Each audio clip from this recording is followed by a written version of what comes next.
안녕하십니까. 이번에 외국인 근로자 초청하는 방법에 대해서 한번 말씀드리겠습니다. 안 그래도 와이프의 동생을 한국에 추천하고 싶어서 지금 이제 서류를 신청하고 있고요. 근데 제일 처음에 외국인 근로자를 초청하려면은 땅이 있어야 됩니다.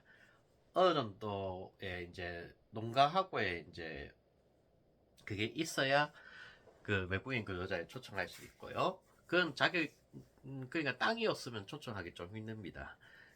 어느 정도 여기에 이제, 그러면, 그럴 경우에는 다른 사람하고 계약을 맺어가지고 또 해야 되는 경우가 있기 때문에 좀 불편해요. 일단은 자기 땅이 있으면 좀 편하고요. 그러면 자격 요건이 한 개 생긴다고 생각하면 됩니다. 그 다음에 이제 3반기, 하반기 이제 한 번씩 이제 외국인 근로자 신청을 받습니다. 3반기 같은 경우에는 이제 한 3반기에 신청하면은 가을에 온다고 생각하면 되고, 하반기에 신청하면 내년 내년 봄에 온다고 생각하면 됩니다. 그런 식으로 생각하면 좀 편해요. 그리고 지금 제일 처음에는 외국인 근로자가 이제 여기 한국에 체류할 수 있는 시기가 최대 5개월이었는데 이제 3개월 더 연장이 된다 해서 최대 8개월까지 연장해서 근무할 수 있다고 합니다. 그건 참고해 주세요. 그 외국인 근로자를 신청 받으려면 먼저 제 같은 경우에는 이제 각 음, 관공서에서 먼저 공지사항이 공고가 올라옵니다. 그 공고를 맞춰서 이제 서식을 작성하게 되죠. 그런 서식 중에 외국인이 지금 계절 근로자가 살고 있는 사야 되는 이제 집 같은 것도 사진을 찍어서 보관을 합니다. 그건 이제 공무원이 만들어줄 거예요.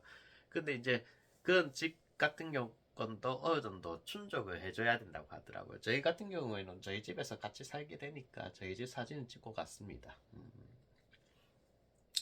그러면 이제 신청을 하고 나서 이제 이제 인정을 받게 되면은 어, 이제 외국인 계절 근로자 하시는 사람이 내야 되는 서류가 있습니다. 바로 여권하고 출생증명서를 내야 됩니다.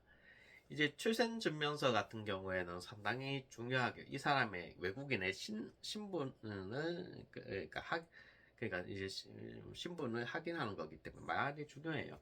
특히 뭘 보냐 하면은 주로 생년을 많이 봅니다. 저희 같은 경우에도 이제 출생 증명서가 조금 잘못 적힌 경우가 많아가지고 자꾸 빽하고 다시 하고 빽하고 다시 오고 했습니다. 이제 이제 베트남을 기준으로 얘기해서는 이제 미리 여권하고 출생증명서를 만드는 게 편합니다. 그 여권하고 출생증명서에서 반드시 출생증명서에 적혀 있는 연자와 여권에 적혀 있는 연이 똑같아야 됩니다. 당연히 그게 똑같지 않겠냐고 생각하시는 분도 있겠지만은 다를 수가 있습니다. 진짜 다를 수 있어요. 특히 부모의 생년이 다른 경우가 많기 때문에 이건 진짜 혹시 베트남에서 서류를 받으면 그 부분을 잘 보고 적어주시기 바랍니다. 이게 그렇게 다르게 되는 이유는 간단한데, 베트남의 경우 같은 경우를 얘기해주면 관공서에서 관공서에 가고 자기 집에서 원본 출생증명서를 가지고 있습니다. 그 원본 출생증명서가 갱신해서 새로운 거 바꾸지 않아 원본 출생증명서를 가지고 있고 그 사본을 만드는데 사본도 그냥 우리나라 입장에서는 진짜 마찬가지입니다. 사본을 만들면 다시 베트남에 있는 관공서에서 직접 거기에서 글로 적어요. 글로 적어가지고 그 인적 상황을 글로 적고 그 다음에 도장을 찍어서 주는 겁니다.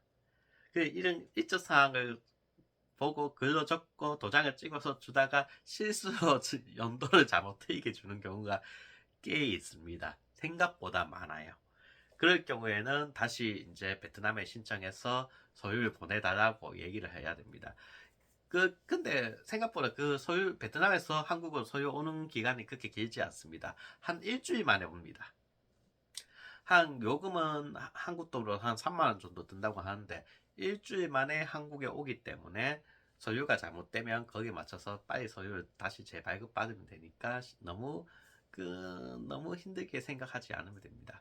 그 대신 여건은 미리 만들어주세요. 여건 발급하는 시간은 좀 오래 걸립니다. 여건은 거의 한 2주, 3주는 되는 것 같아요. 그것도 재밌는 쪽에 자기가 태어났던 곳에서 여건을 발급받아야 되기 때문에 그 만약에 하노이나 대도시에 살던 사람이 다시 이제 시골로 가서 여건을 발급받고 그러면 또 이제 다시 받으려면 또 시간도 걸리고 이렇게 되는 경우가 많습니다. 그래서 여건 같은 경우에는 최대한 미리 만들어 놓는 것을 얘기해 주고 싶습니다. 이제 이렇게 과정을 거쳐서 이제 우리나라 관공서에서 이제 서류를 내는데 서류 내는 동안에 또 이제 번역을 한번 이게 베트남 서류를 한국어로 번역을 한번 해야 됩니다. 저희 같은 경우에는 가족센터에서 공짜 번역 서비스를 해줘서 가족센터에서 번역을 했습니다. 근데 가족센터에서 공짜 번역 서비스를 해줘도 와이프가 뭔가 좀 대접해야 되지 않느냐고 계속 신경을 쓰더라고요. 그 가족에서 공짜로 번역해 주신 분이 베트남인이라서 저희 같은 경우에는 그냥 선물로 그냥 사과 주스를 좀 드렸습니다. 어쨌든 그건 뭐 농산품이 우리 집에서 만든 농산품이니까요. 어쨌든 그런 식으로 이제 번역 서비스를 받고 제출하고 이제 만약에 이제 아직까지 저희는 이제 단계가 안 되었는데 이제 이게 허가를 받았으면은 이제 베트남에서 오는 사람이 결핵증명서, 번제 경력증명서 등을 자기가 만들어서 한국 공사관에 제출해야 됩니다. 이런 과정이 한 좀 오래 걸린다고 하더라고요. 한 3개월, 4개월 정도 과정을 거쳐서 이렇게 한국에 오게 되죠.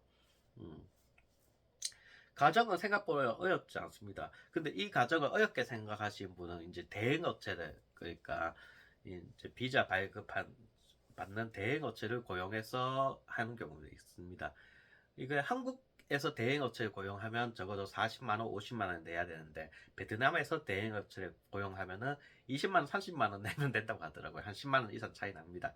그러니까 베트남에 업체를 알아보시는 게 더 가격이 싸게 될 수 있습니다. 그건 참고해 주세요. 그리고 마지막으로 이제 조금 베트남 사람들 현재 베트남에서 임금 수준과 한국의 임금 수준을 생각하면은 조금 이거 비교할 수 있게 하면 좋은데 베트남에서도 한국에서도 마찬가지로 임금 수준이 천차만별입니다. 돈 적게 버는 사람은 돈 적게 벌고 돈 많이 버는 사람은 돈 많이 벌죠. 그, 그거는 베트남이랑 한국에 똑같아요. 근데 한국에선 최저 임금이 200만 원 정도로 되어 있습니다.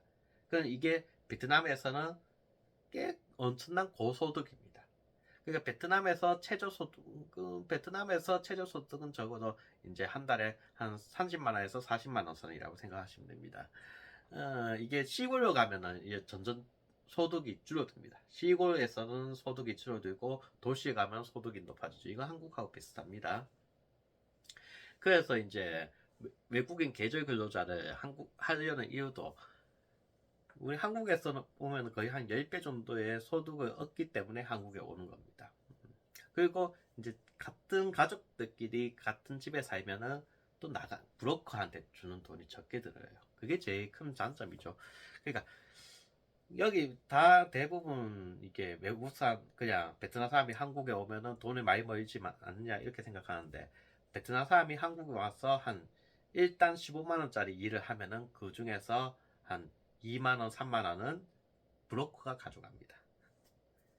그리고 이 사람이 한 달, 15만 원 벌었는데 그중 2만 원, 3만 원을 브로커가 가져가고 그건 10만 원 벌지 않습니까? 10만 원 벌어도 그 중에서 또 월세나 그러니까 집비, 식사비 이런 거 빠지면 상당히 생각보다 외국인이라서 빠지는 규모도 좀 큽니다.